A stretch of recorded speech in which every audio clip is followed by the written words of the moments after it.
Alright, I've been needing to do a channel update for a while, and guess that's what I'm going to do. It's drizzly, low 50s today, cloudy, obviously.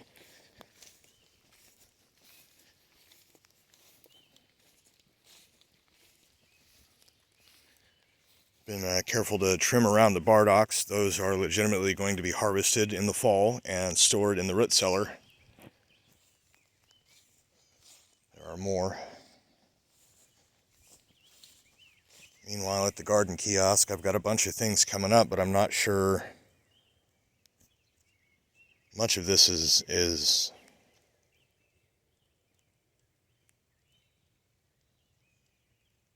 I'm guessing not yet what I've planted has come up. Too many of the same things spread throughout tells me those are weeds. Unless by some chance the ants really made a major move in there, but I don't think so. So let's see. String trimmer died around here. No, it was up there. I got to here. I worked my way out to here. And then, well, I worked my way down and out and then broadened it and brought it back up to here. And I got around this gutter and all of the trees and bushes for the most part. You can see where I kind of stopped there. That's, I think, where it quit. I got that. I got all this. This was all with the grass hog string trimmer. And yeah, so that was fun. Then it broke. A piece got lost. I don't think it's repairable at this point. So that was, oh yeah, no, it broke out.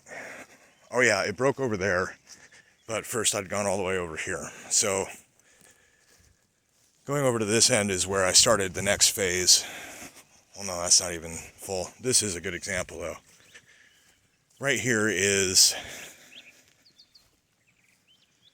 the beginning of where I started using the scythe.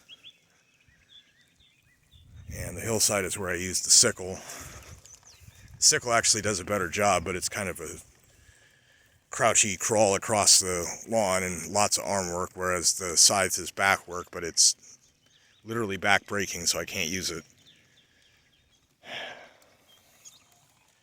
This, rickety though it may look, is pieces of old headboard, some deckboard ends that I had for other uses, some 2x that was used in other things,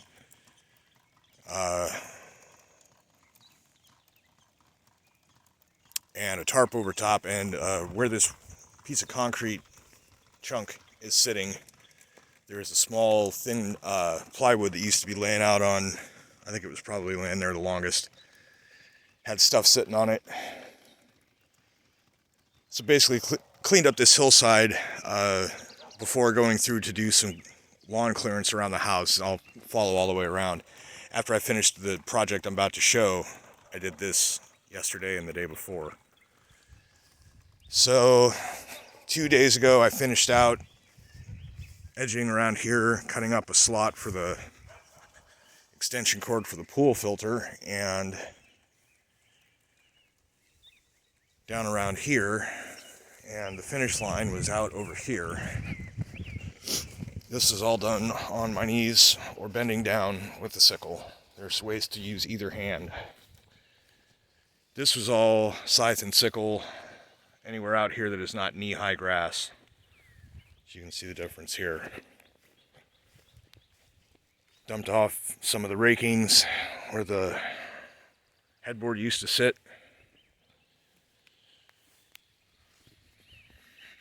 This is the stuff that destroyed my back, that I'm still taking a break from, and the weather changing. That was all sickle around that. Like I said, the sickle does a really good job.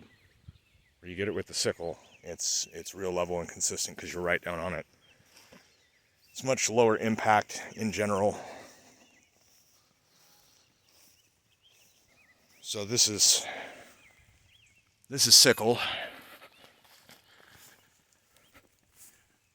This is scythe.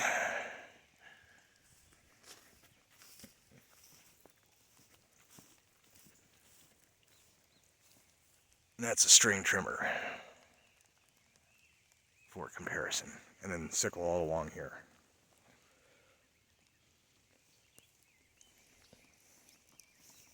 So for the last week, that's basically what I've been up to, but I've been so busy at it, it's not been convenient to, put it on video. So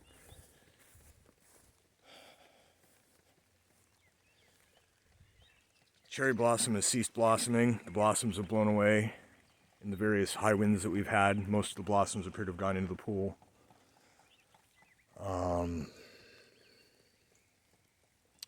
And today we're going to find out if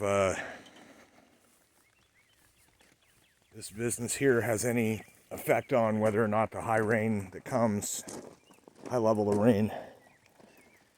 As you can see, it's dripping onto plexi and dripping it right down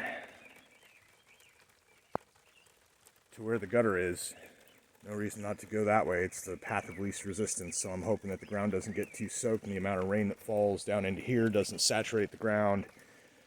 But I think the issue is because there is this slope here, because it's basically as if the corner of the house juts into the hillside, that where the water table goes down in the hillside, there's a place where it gets through, a small seep hole.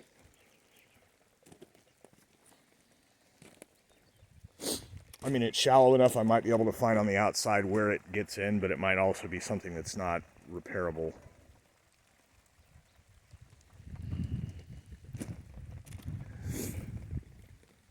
Before it was spritzing early and everything started hurting because of the weather change, I was going to sickle this portion around the garage and kind of clear out the walkway. And this all had to be trimmed around anyway rather than mowed. And there's some cleanup to be done. And as you can see, there's lots of stacks of sticks. Stick stacking. Stick stacks.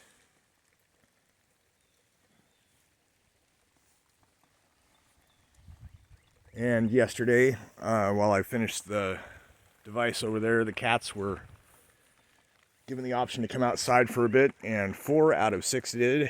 And a 5th stayed on the porch but never left, and Samira stayed inside the house all day.